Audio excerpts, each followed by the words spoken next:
Lee Min-ho stood frozen at the doorway. The silk-white fabric shimmered under the soft light.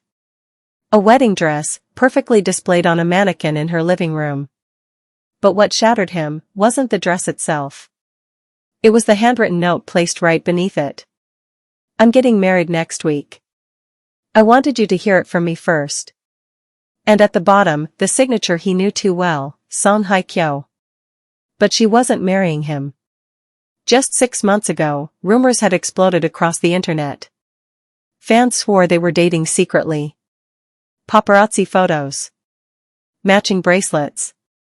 Late-night dinners. Their chemistry in that drama? Too real to be fake. Behind the cameras, something had indeed started. Private messages turned into late-night calls. Simple good luck texts before every shoot turned into "I miss you." But neither of them ever confirmed anything, not even to each other. Lee Min-ho had planned to confess on her birthday. He even bought a ring. Nothing flashy, just something personal, engraved with the date they first met. But then, she stopped replying. The last time he saw her, she looked tired. Distant. She smiled, but it wasn't the same. A week later, she flew to Paris without a word. No explanation. No goodbye. Now she was back. And apparently, engaged. The note said she met someone abroad. That it happened fast. That he was kind. Safe. Stable. Words she never used around Min-ho. He was exciting, unpredictable, a storm she always got lost in. He clenched his jaw, eyes stinging. He wasn't angry, just confused. How could she love him so deeply, and then vanish into someone else's arms? Or, had she ever loved him at all? He couldn't stay silent. He walked straight up to her table. Lee Min-ho, calm but firm. "Is it true?" She looked up. Surprised, maybe guilty. But not shocked. "Song Hye Kyo." "Yes." He nodded slowly. "Lee Min-ho. Why didn't you tell me? Why did you let me think we had a chance?" She sighed. Her voice trembled. "Song Hye Kyo.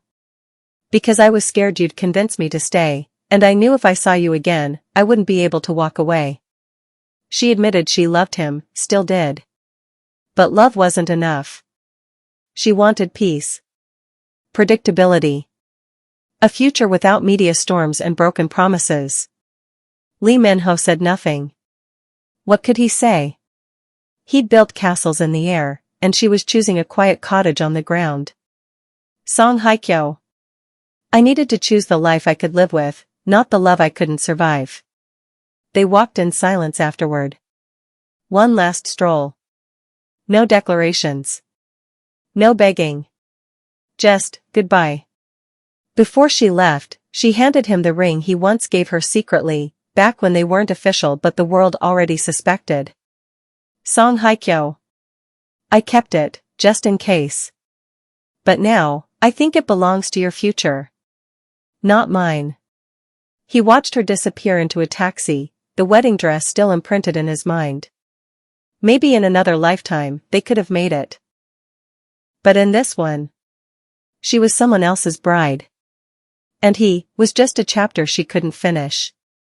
As the wedding day approached, headlines exploded. Song Hye Kyo engaged to European CEO. Lee Min-ho seen alone in Seoul, refuses to comment. But what the media didn't know was that he still had the ring. Not the one she returned. The other one. The one she never knew about. Hidden deep in a drawer. A ring he bought the day he decided to tell her he loved her. It stayed in its box, unopened. That night, Lee Min-ho wrote her a letter. He didn't send it. He didn't even put his name on it. But he wrote everything he could never say. "You once told me love wasn't enough. But to me, you were already everything. If you ever find yourself wondering, know that I never stopped waiting." He folded the note. Slipped it between the pages of her favorite poetry book, the one she left in his house years ago and never came back for. The wedding day came. The world watched, waited. And then the news broke. Wedding postponed indefinitely. No details. No explanations. The groom was spotted leaving the venue. Alone. No sign of Hye Kyo. Lee Min-ho's phone buzzed over and over, friends, managers, media outlets. But he stayed silent. Until a knock on his door. There she was. No cameras. No drama. Just her. The same woman who once whispered to him on set. If I ever get married, I wanted to feel like I'm running towards someone, not away from myself. He opened the door slowly. Lee Min-ho. You said you needed peace. She nodded. Song Hye Kyo. I thought peace meant choosing the safe path. But when I stood in front of that aisle, all I felt was empty. She reached into her purse and pulled out the note. Song Hye Kyo. You didn't sign it. But I knew it was from you. Lee Min-ho, shocked. You found it? Song Hye Kyo, smiling faintly. I went back. I was hoping you'd left something behind, and you did. She placed it on the table. Alongside something else. The ring. The one he thought she'd forgotten. They didn't kiss. They didn't cry. They just sat there. Two people who had lost each other once. And now, weren't sure what came next. But they knew one thing. Whatever it was. This time, they'd choose it together. Did they get married? No one knows. There were no announcements. No public statements. Just one blurry photo of them in Jeju Island, smiling, walking barefoot along the shore. Maybe they never made it official. Maybe they didn't need to. Because sometimes, the real love stories don't end in wedding bells. They end in second chances. And quiet mornings where nothing's certain. Except that this time, they're not letting go.